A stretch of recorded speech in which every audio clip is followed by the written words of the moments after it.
Pengembaraan jejak Rasul memasuki negara ketiga, Jordan. Di bumi ini dikatakan ada beberapa tempat dikaitkan dengan kisah Rasul, iaitu Nabi Shu'aib, Nabi Yusha' bin Nun, Nabi Luth dan Nabi Nuh alaihimussalam. Amman, ibu negara Jordan, satu daripada kota tertua di dunia. Bahan sejarah yang ditemui ada yang menjangkau usia 4,000 tahun. Amman dikelilingi 7 bukit dan lebih 1 juta penduduk menghuni kota ini. Kami mulakan penggambaran jejak Rasul dengan menziarahi sebuah gua. Menurut penduduk tempatan, ia pernah dihuni beberapa pemuda. Kisah Ashabul Kahfi adalah satu daripada tanda kekuasaan Allah. Gua ini terletak berhampiran jalan utama. Kami hampir tidak mengecamnya jika tanpa bantuan penduduk tempatan. Petang itu, cahaya matahari kemas-emasan menyinari tinggalan bersejarah ini. Kami meninjau sekitar gua. Fikiran kami mengimbau kisah teladan masa silam. Suatu masa dahulu, beberapa pemuda yang beriman melarikan diri daripada pemerintah zalim dan bersembunyi di sebuah gua. Di situ, pemuda-pemuda itu beribadat kepada Allah yang Maha Esa sambil berdoa semoga mereka beroleh keselamatan dan diberi petunjuk hidayah. Mereka berlindung di gua itu kerana raja yang zalim selalu menindas orang beriman. Allah Maha Bijaksana. Pemuda-pemuda itu ditidurkan Allah dengan nyenyaknya dalam gua itu selama beratus tahun. Kemudian Allah bangkitkan mereka daripada tidur. Selepas bangun, pemuda-pemuda itu pun berkata, Tuhan kami ialah Allah yang mencipta dan mentadbirkan langit dan bumi. Kami tidak sekali-kali akan menyembah Tuhan selain daripadanya. Jika kami menyembah selainnya, bermakna kami memperkatakan dan mengakui sesuatu yang jauh daripada kebenaran. Pemuda-pemuda itu berkata sesama mereka, kaum kita menyembah Tuhan-Tuhan selain Allah. Sepatutnya mereka membukakan keterangan yang nyata, membuktikan ketuhanan makhluk-makhluk yang mereka sembah. Tetapi mereka tidak dapat berbuat demikian. Maka tiada yang lebih zalim daripada orang yang berdusta terhadap Allah. Sebagaimana Allah menidurkan mereka bertahun-tahun lamanya dalam keadaan sihat dan selamat, demikian juga mereka dibangkitkan dalam keadaan tidak terjejas sedikit pun, sehingga mereka sendiri tidak menyedari apa yang terjadi kepada diri mereka. Malahan ada antara pemuda-pemuda itu menyangka mereka tidur hanya selama sehari atau kurang daripada itu. Kami merakam persekitaran tempat dikatakan peristiwa itu berlaku. Kami bayangkan bagaimana pemuda-pemuda itu tidur begitu lama. Al-Quran Surah Al-Kahfi ayat 18 menjelaskan bagaimana Allah membalik-balikkan mereka dalam tidur ke sebelah kanan dan ke sebelah kiri. Setelah bangkit daripada tidur yang lama itu, utusan pemuda-pemuda itu pun pergi ke bandar untuk membeli makanan. Dia berasa heran melihat keadaan bandar dan penduduknya berubah sama sekali. Penduduk bandar itu pula pelik melihat keadaan pemuda itu. Apabila pemuda itu mengeluarkan wang untuk membeli makanan, mereka mengesyaki sesuatu kerana wang itu sudah bertahun-tahun lamanya dan tidak lagi digunakan. Pemuda itu dituduh mengambil harta terpendam lalu dibawa menghadap raja. Raja yang memerintah ketika itu adalah raja yang beriman. Setelah mendengar kisah pemuda itu, raja dan pengikutnya pun berangkat ke gua Ashabul Kahfi menziarahi penghuninya yang lain. Kemudian pemuda-pemuda itu pun meninggal dunia sesudah mengucapkan selamat tinggal kepada raja dan pengikutnya. Raja beriman itu pun memerintahkan sebuah tempat ibadah dibina di sisi gua tersebut. Banyak keajaiban yang berlaku dengan izin Allah. Nabi Adam AS dilahirkan tanpa ibu dan bapa. Siti Hawa dilahirkan tanpa ibu. Nabi Isa AS dilahirkan tanpa bapa. Uzair dimatikan dan dihidupkan semula. Pemuda-pemuda dalam kisah Ashabul Kahfi ditidurkan beratus tahun. Kesemuanya berlaku memperlihatkan betapa Allah Maha Berkuasa.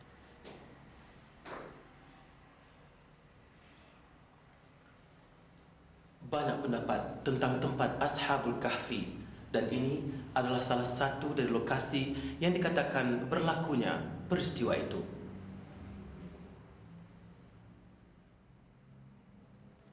Kini yang tinggal hanyalah kesan peristiwa Ashabul Kahfi. Beberapa maklumat mengenai kisah ajaib itu disediakan kepada pengunjung gua ini. Beberapa bahan disertakan untuk tujuan itu. Menurut pakar sejarah, pemuda-pemuda dalam kisah Ashabul Kahfi beragama Nasrani. Mereka hidup selepas zaman Nabi Isa alaihissalam. Ada berpendapat, pemuda-pemuda itu melarikan diri daripada kezaliman Maharaja Rom bernama Dakius. Mereka pula dikatakan bangun semula pada zaman pemerintahan Theodosius II.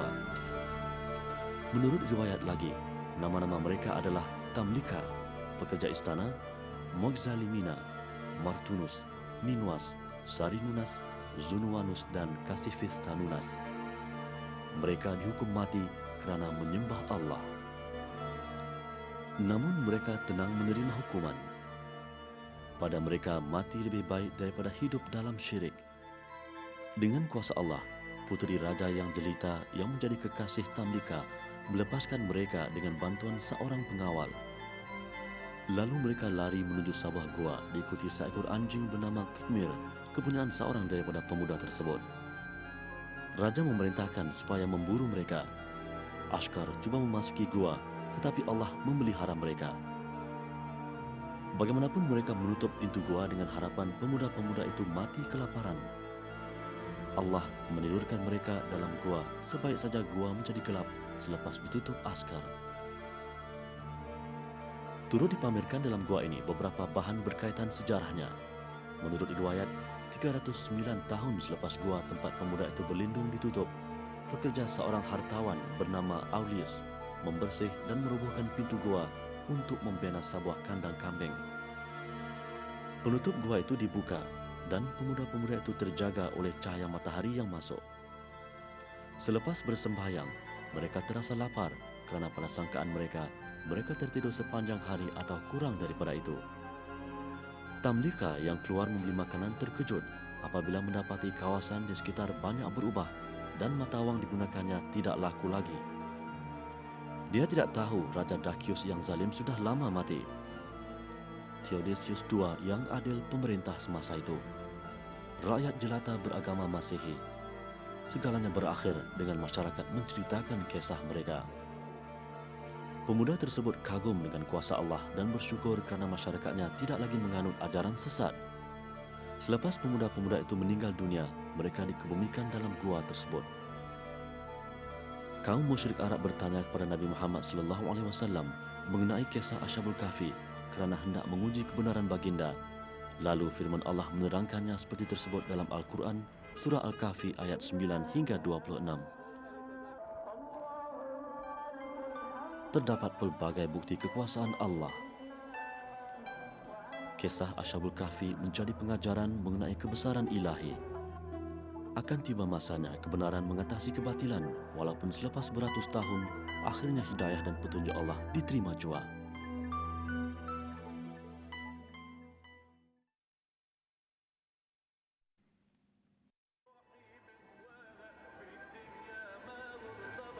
Kawasan bukit sekitar aman berbatu.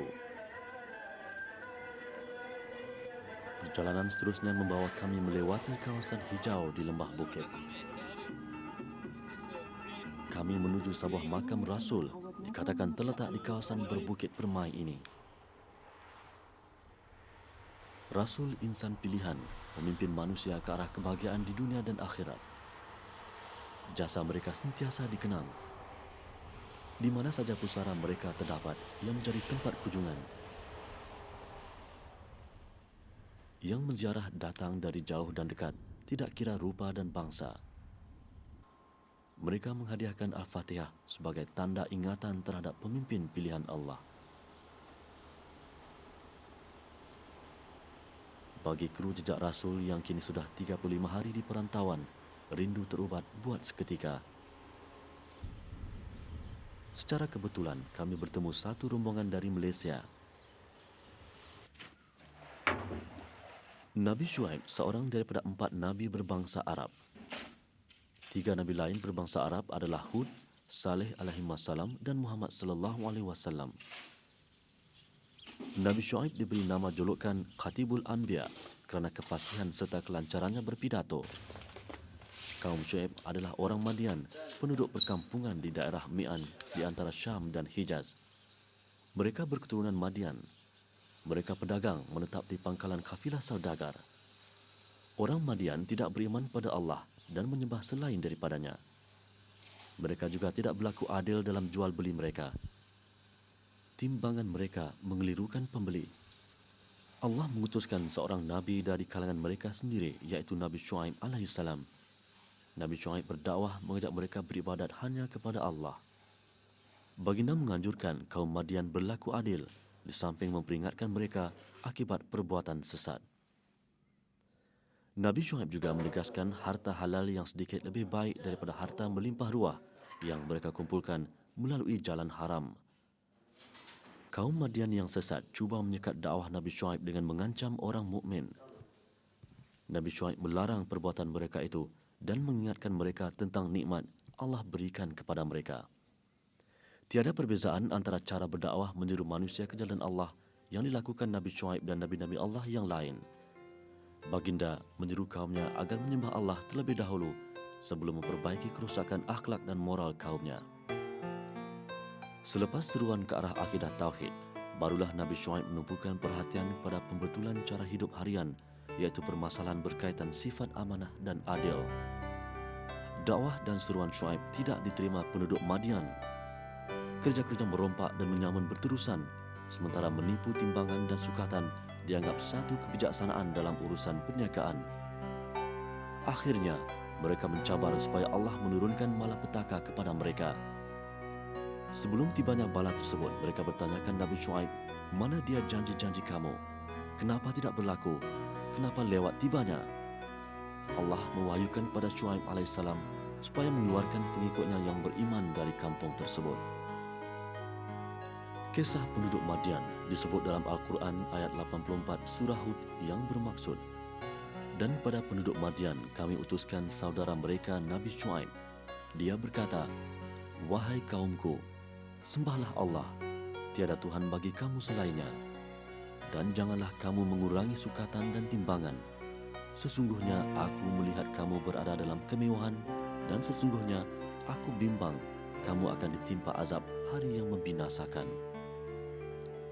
Nabi Syuaib alaihissalam seorang yang sabar dan cekal hati. Pelbagai ugutan dan angkara dilakukan terhadapnya. Baginda yang dikenali sebagai Khatibul Anbiya berdebat dengan kaumnya dengan penuh bijaksana. Di atas bukit yang sepi inilah bersemadi jasad Nabi Syuaib alaihissalam dan rohnya kembali ke hadrat ilahi. Awan tebal berkumpul, sangkaan masyarakat Madian rahmat yang dibawa. Mereka tidak tahu itulah balasan yang mereka tunggu-tunggu. Dengan satu suara yang amat kuat, penduduk Madian mati bergelimpangan.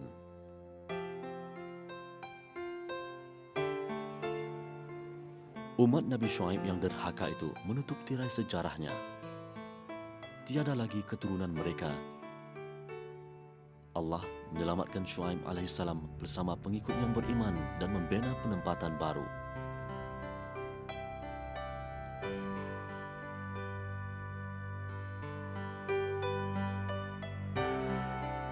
Sebelum lembah ini didiami, beberapa tahun yang lalu ia secebis tanah pamah subur di tengah-tengah padang pasir.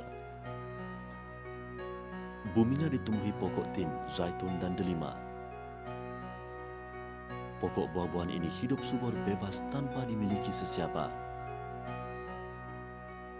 Keluarga tertentu sahaja datang memungut hasilnya, dan menurut cerita orang tempatan, mereka adalah dari suku kaum yang mewarisi kawasan ini. Di sinilah dikatakan kawasan penempatan baru Nabi Syuaib alaihissalam selepas berhijrah dari kampung halaman yang telah dibinasakan.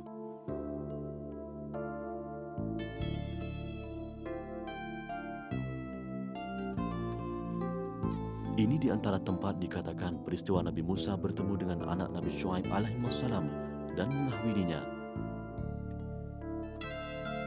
Mas kahwinnya ialah pengembalaan kambing selama 10 tahun.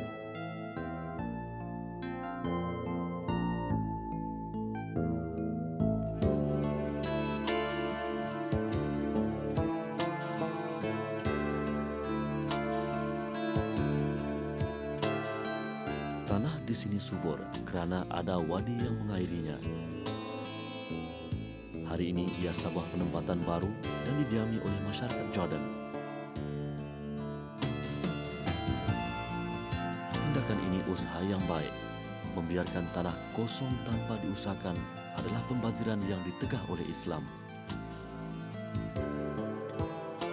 Islam menghendaki supaya bumi yang mati dihidupkan. Bumi dan tanah hendaklah dimanfaatkan. Kerana dari bumi dan tanahlah lahirnya rezeki. Mencari rezeki dan kekayaan tidak harus diabaikan. Bumi dan tanah antara puncanya. Seorang pendeta pernah menasihati anaknya agar tidak mengambil mudah mengenai rezeki dan harta kerana ia punca kemuliaan diri, pembantu dalam kesusahan, penyelamat di masa sengsara, pengumpul teman dan kawan, mendekatkan kaum keluarga dan perhiasan hidup di dunia. Ia juga kunci pintu syurga kerana terdapat banyak ibadat yang terlaksana hanya dengannya. Pujangga pernah berkata, oleh itu semasa mereka sedang nyenyak tidur di kegelitaan malam, kamu tidak harus tidur bersama. Bangunlah kamu ke arah ketinggian dan kemuliaan hidup.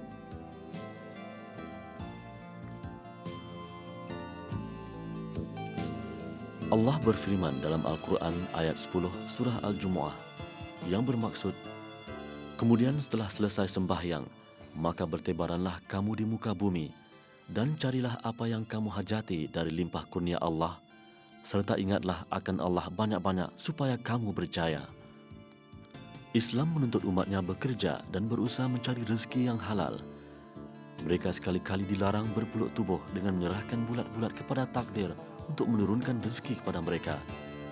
Sesungguhnya, Islam ialah agama bekerja.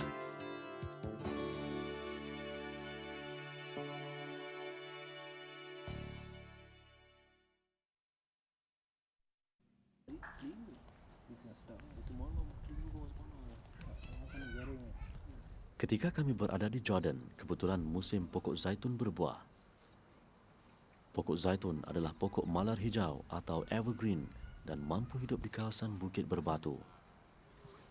Ranting pokok zaitun simbol kedamaian. Zaitun turut disebut dalam Al-Quran bersama buah tin, Bukit Tur Sinai dan Tanah Suci Mekah. Buah zaitun, walaupun pahit rasanya, namun ia memberi banyak kegunaan dan faedah kepada manusia.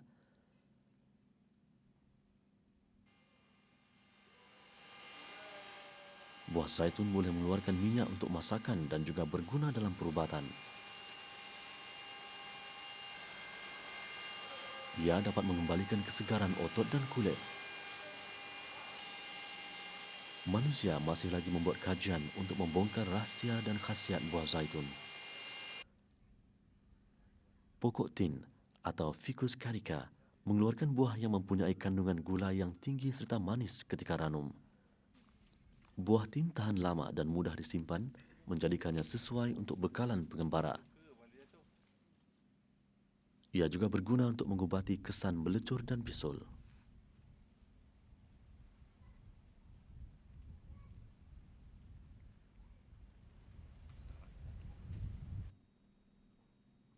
Kami mendekati sebuah makam, dikatakan makam Yusa' bin Nun.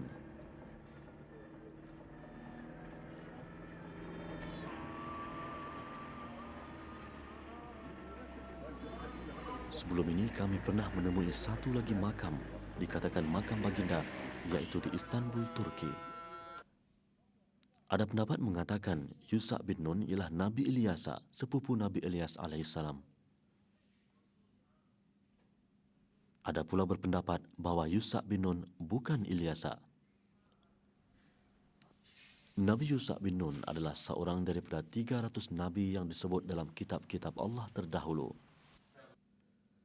Nabi Ilyasa alaihissalam dikatakan menjadi panglima perang yang mengembalikan kekuasaan Bani Israel di Palestin. Sementara Nabi Yusa' bin Nun ialah Nabi Bani Israel yang bersama Nabi Musa alaihissalam mencari Nabi Khidir di pertemuan dua laut. Kami menemui makam Nabi Ilyasa di Sanli Urfa, Turki, berhampiran makam Nabi Ayub alaihissalam.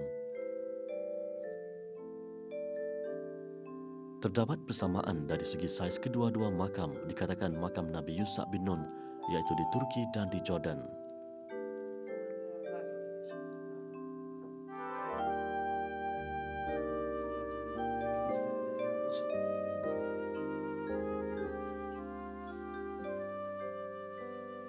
Semasa Nabi Allah Musa AS mencari Nabi Khidir di pertemuan dua laut, beliau ditemani seorang pemuda dan pemuda itu dikatakan Yusa' bin Nun atau Ilyasa AS. Ini adalah salah satu makam yang dipercayai makam beliau.